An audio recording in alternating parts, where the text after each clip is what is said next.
এই পাকা আমের সিজনে একদিন যদি এই রকম পাকা আমের আইসক্রিম না বানিয়ে খেয়ে থাকো তাহলে আর কি করলে বন্ধুরা। তো আজকে আমি তোমাদের জন্য নিয়ে এসেছি ভীষণ লোভনীয় ন্যাচারাল পাকা আমের আইসক্রিম, যেটা বানানোর জন্য লাগবে মাত্র দুটো উপকরণ।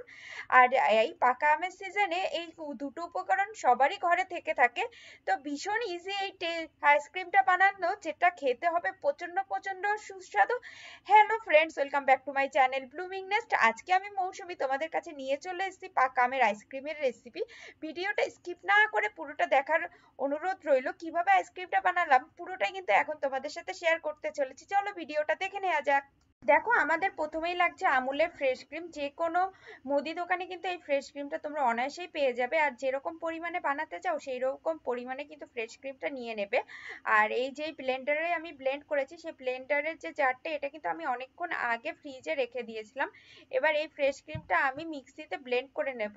আর তোমাদের কাছে যদি ইলেকট্রিক বিটার থাকে, বিটার দিয়েও তোমরা বিট করে নিতে পারো। আর যদি বিটার আমার মতো না থাকে তাহলে কিন্তু এরকম মিক্সার বলেই কিন্তু তুমি মিক্স করে নিতে পারো। এরপরে এর মধ্যে দিয়ে দেবো হচ্ছে চিনি। পরিমাণ মিষ্টিটা যে যেমন খেতে পছন্দ করো সেই রকম পরিমাণেই চিনি দিতে হবে। এবার যে ব্লেন্ড করা যে মিশ্রণটা, এটাকে আমি দুভাগে ভাগ করে নেব।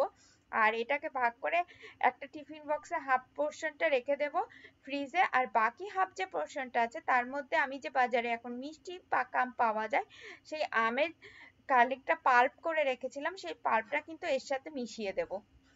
দুটো পোর্শনই কিন্তু ফ্রিজে আমি একদিনের জন্য স্টোর করে রেখে দিয়েছিলাম। আর এরপরে ফ্রিজ থেকে দেখো বের করে নিয়েছি।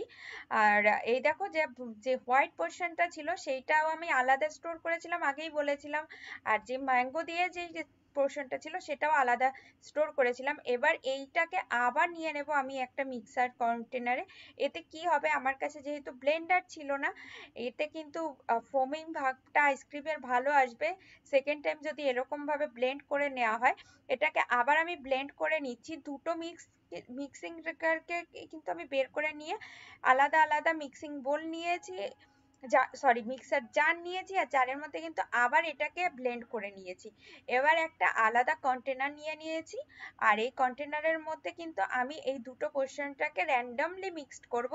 এই কাজটা করে অবশ্যই করা জরুরি, কেন বলো তো? এতে কিন্তু আইসক্রিমটা বেশ দুটো কালারের হবে। আর যদি তুমি পুরোটার মধ্যেই ম্যাঙ্গো ফ্লেভার মিশিয়ে দাও, এরকম দুটো কালারের ফ্লেভার কিন্তু দুটো কালার দেখতেও ভালো লাগবে আর ফ্লেভারটাও কিন্তু বেশ ভালো লাগবে। আর এর মধ্যে আমি কিছুটা অ্যাড করে দেব হচ্ছে চপ করা ফ্রেশ ম্যাঙ্গো। একদম ফ্রেশ ম্যাঙ্গো দিয়ে এই আইসক্রিমটা খেতে ভীষণ ভীষণ টেস্টি হয়। দেখতেই পেলে বন্ধুরা, প্রথমে কিন্তু আমি যে আমের পোর্শনটা ছিল ওটাকে আগে ঢেলে নিয়েছি কন্টেনারের মধ্যে, তারপরে কিছু ম্যাঙ্গো চপিং দিয়ে দিয়েছি। আর তারপরে যে হোয়াইট পোর্শনটা ছিল এইটা ঢেলে নিয়েছি। এবার একটুখানি ব্যাস মিক্স করে দেব সুন্দর করে, যাতে দুটো কালার আমার আসে। আর এটা যদি আমি একসাথে মিক্স করতাম তাহলে কিন্তু এরকম দুরকম কালারের ব্যাপারটা আসতো না।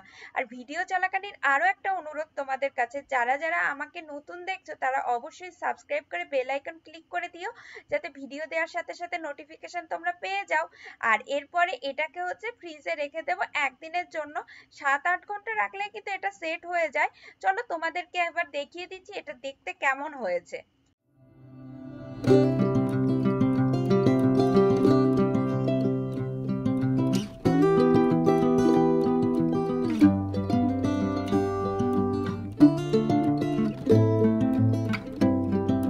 দেখলে তো বন্ধুরা, মাত্র দুটো উপকরণ ইউজ করে বাড়িতে কত সহজে বানিয়ে ফেললাম ম্যাঙ্গো আইসক্রিম। এই আইসক্রিম কিন্তু ন্যাচারালসের যে আইসক্রিম পাওয়া যায় তার থেকে অনেক অনেক বেশি টেস্টি হয়েছিল। তো তোমরা অবশ্যই কিন্তু বাড়িতে এরকম ভাবে একবার বানিয়ে দেখো। কথা দিচ্ছি বাড়ির সবার মন কিন্তু জয় করে নেবে। আর কারা কারা বাড়িতে বানালে আমাকে কিন্তু কমেন্ট করে জানাতে ভুলো না বন্ধুরা। যারা আমাকে নতুন দেখছো তারা অবশ্যই আমার চ্যানেলটাকে সাবস্ক্রাইব করে অল বাটন ক্লিক করে দিও, যাতে ভিডিও দেওয়ার সাথে সাথে নোটিফিকেশন তোমরা পেয়ে যাও। আর ফেসবুক পেজের থেকে যদি দেখে থাকো তবে পেজটিকে লাইক আর ফলো করে দিতে ভুলো না কিন্তু বন্ধুরা। আর অবশ্যই আমার এই ভিডিওতে একটি লাইক দিও। তোমাদের একটা লাইক কমেন্ট আমাকে নতুন নতুন ভিডিও নিয়ে আসতে অনেক অনেক সাহায্য করে। তো আজকের জন্য টাটা, দেখা হচ্ছে আবার কোনো নতুন ভিডিওতে। সবাই ভালো থেকো, সুস্থ থেকো।